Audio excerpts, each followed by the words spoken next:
দেখেন এটা হচ্ছে আপনার তালের রস আছে না,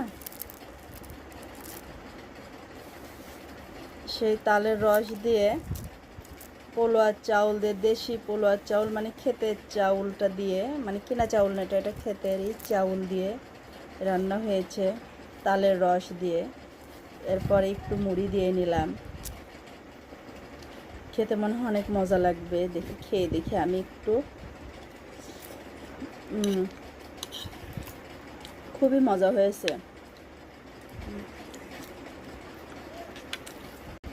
পায়েস রান্নাটা সেই সুন্দর, সেই দারুণ হয়েছে।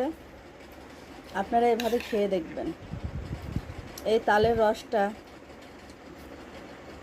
আমি গ্রামে যখন গিয়েছিলাম তখন নিয়ে এসেছিলাম, এনে ফ্রিজে রেখেছিলাম। আজকে রান্না করলাম একটু আলু দিয়ে, পোলাও চাউল দিয়ে। অনেক সুস্বাদু হয়েছে। আপনারাও আশা করি এখন রান্না করে মুড়ি দিয়ে খাবেন, ভালো লাগবে।